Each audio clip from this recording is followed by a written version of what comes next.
हाँ, तो मेरे बच्चों में आ गया हूँ आप लोग के समक्ष और एक नए वीडियो के साथ हम लोग आज देखेंगे। और आज ये लेक्चर नंबर हमारा इतिहास का, इस हिस्ट्री का 24 होने वाला है। और आज मैं आपको बहुत ही इम्पोर्टेंट फैक्ट बताऊंगा कि क्या क्या इम्पोर्टेंट फैक्ट रहने वाले हैं समुद्रगुप्त के टाइम में, ठीक है ना। क्योंकि हम लोग गुप्ता एम्पायर एक तरीके से है ना, गुप्ता एम्पायर को हम लोग देख रहे हैं। तो माई सेल्फ ऐसी बात और मैं the universe classes founder and teacher हूँ। आप लोगों के लिए हिस्ट्री में जो कंपटीशन एग्जाम से जुड़ी चीज़ें जो आती हैं उन्हीं के ऊपर वीडियो बना रहा हूँ। तो ठीक है, आप लोग देखिए कि मैं आपके लिए क्या कह रहा हूँ। पहली चीज़ ये है कि समुद्रगुप्त यूरोप के नेपोलियन इस रूप में अलग श्रेष्ठ दिखाई देता है कि समुद्रगुप्त कभी पराजित नहीं हुआ। अब समुद्रगुप्त कभी कोई युद्ध हारे नहीं, सीधी सी बात है। उसका साम्राज्यवादी विस्तार उसके राज्य के विनाश का कारण नहीं बना। इन्होंने अपने साम्राज्य का विस्तार भी किया, अपनी नीतियां भी लगाई। जबकि नेपोलियन के साम्राज्यवादी विस्तार के क्रम में स्पेन रूस में पराजय हुई और राष्ट्रों के संघ ने उसे अंतिम रूप से पराजित कर उसे निर्वासित कर दिया। अंतिम रूप से पराजित कर उसे निर्वासित कर दिया। अब हुआ क्या कि समझिए, नेपोलियन शुरुआत में तो बहुत सारे युद्धों को जीता उसने, लेकिन जैसे जैसे आखिरी युद्ध हुए उसके स्पेन और रूस के साथ में, तो उसकी पराजय भी सुनिश्चित हुई। लेकिन अपने यहाँ की बात करें तो समुद्रगुप्त कभी भी कोई युद्ध नहीं हारे। ये सबसे इंटरेस्टिंग फैक्ट नजर आता है कहीं ना कहीं। आगे चलते हैं। पराजय ने नेपोलियन के पतन का मार्ग प्रशस्त कर दिया।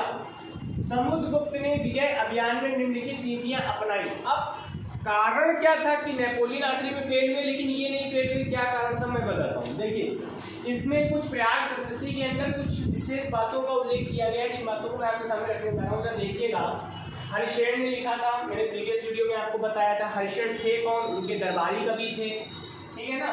तो पहला है राज्य प्रश्नोद्धारण की नीति, राज्य को जीतकर प्रत्यक्ष रूप से मिलाने की नीति। मतलब राज्य को जीता और सीधा अपने राज्य में उसको जगह दे दी। समुद्रगुप्त ने आर्यवर्त उत्तरी भारत का अभियान कर मगध के आसपास के क्षेत्रों को जीतकर उन्हें गुप्त साम्राज्य में मिला दिया। मगध साम्राज्य के जो आसपास के क्षेत्र थे उनको क्या किया, मगध साम्राज्य में इंट्रोड्यूस कर दिया। अब उनकी शासन सत्ता बागडोर मगध के हाथ में आ गई और उनका संचालन भी शुरू हो गया। आगे चलते हैं, और मगध का अंग बना दिया। दूसरा पॉइंट है सर्वकर दानाज्ञ कारण की नीति। सर्वकर दानाज्ञ करण की नीति।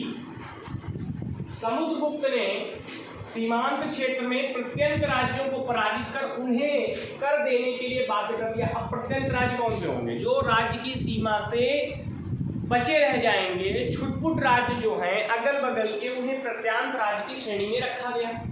और उनके ऊपर भी क्या किया, उनको हराया, उनको पराजित किया। पराजित कर उन्हें कर देने के लिए बाध्य कर दिया कि आप हमें टैक्स दीजिए, कर दीजिए, है ना, जिससे हम अपने राज्य को मजबूत बनाएं। अगला पॉइंट देखिए, थर्ड पॉइंट, परिचारीकृत नीति। आठवीं जातियों को पराजित किया और उन्हें परिचायक या दास बना लिया। उस समय जो निम्न वर्ग होता था वे आठवीं जातियों के रूप में जाने जाते थे, और उनको क्या किया, पराजित किया और उन्हें परिचायक या दास बना दिया। उनको दास बना दिया, अपने यहाँ काम पे रख लिया।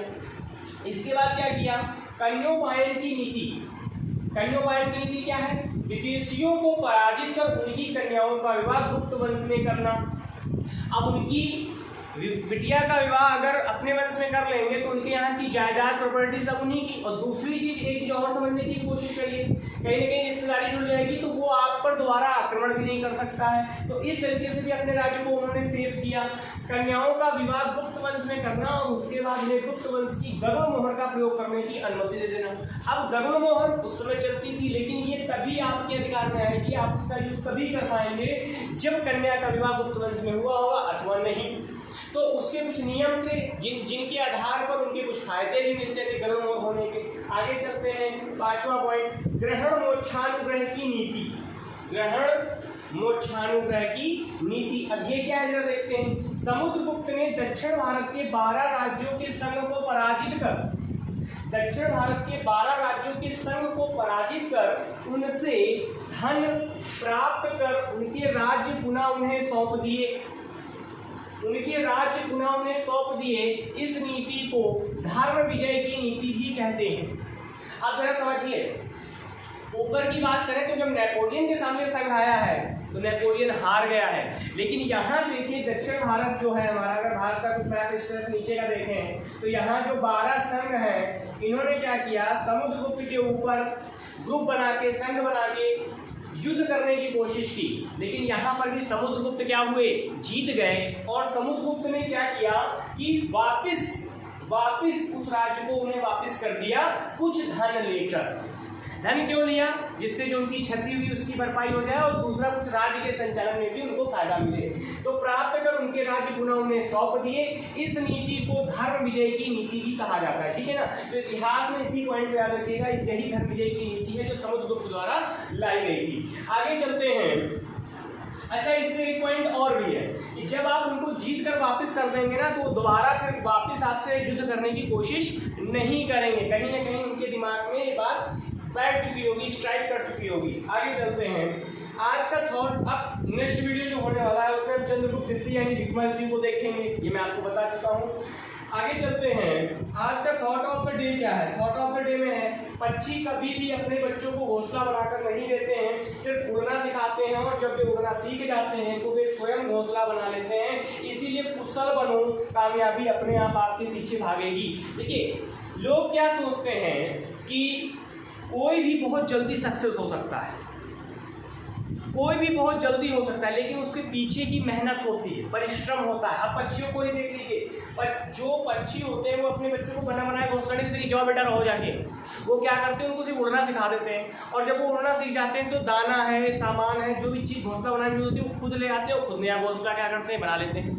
यानी एक गुड आर्किटेक्चर बन जाते हैं, यानी एक गुड इंजीनियर बन जाते हैं। लेकिन अब आजकल के समाज को अगर देखा जाए तो यहाँ पर एक चीज़ देखने को मिलती है कि सब कुछ बना बनाया दे देते हैं। अब जब वो बंदा उसके काबिल नहीं है, उस चीज़ को वो संभाल नहीं सकता और आपने उस चीज़ को उसको दिया तो क्या होगा, वो डिस्ट्रॉय हो जाएगी कहीं ना कहीं। तो इसका मतलब यह है कि जब आप किसी चीज़ में कुशल बनते हैं तो फिर कामयाबी आपके पीछे आती है, कामयाबी आपको जीवन में मिलती है। तो सबसे पहली चीज़ क्या है, लोग क्या कामयाबी के पीछे भागने लगते हैं, तुरंत कामयाबी को देखने लगते हैं। लेकिन नहीं, पहले कुशल बनिए। जब आप कुशल हो जाएंगे तो कामयाबी तो अपने आप आपको गले लगा लेगी। तो कहने का मतलब ये है कि कभी भी अपने बच्चों को बना बनाया माहौल मत दीजिए, उनको थोड़ा सा एफर्ट जोन से बाहर निकलने दीजिए, क्योंकि अगर वो कंफर्ट जोन में चले गए तो जीवन में सक्सेस नहीं पाएंगे। तो ठीक है, अगर आज आपको मैंने ये नॉलेज दे दी है, इस नॉलेज में आपको मेरे ख्याल से काफ़ी कुछ कंपटीशन एग्जाम में आपको मिलने वाला है। और ये मोटो है, ये आपको अंदर से बिल्ड करेगा, ये थॉट ऑफ द डे। तो गुप्त साम्राज्य हमने देख लिया है, उनकी नीतियों और सैन्य अभियान को भी देख लिया है। अब नेक्स्ट वीडियो में हम लोग चंद्रगुप्त द्वितीय और विक्रमादित्य को देखने वाले हैं, यानी कि उनकी उपाधि थी जो उनको मिली थी। तो इस वीडियो को हम लोग नेक्स्ट वीडियो में देखेंगे। तो अगर मेरा वीडियो आपको अच्छा लगा हो तो इसको लाइक करें, शेयर करें और सब्सक्राइब कर लें चैनल को, जिससे आपको मेरे वीडियो अच्छे वीडियो आपको मिलते रहें। तो फिर मिलेंगे, टिल देन बाय बाय।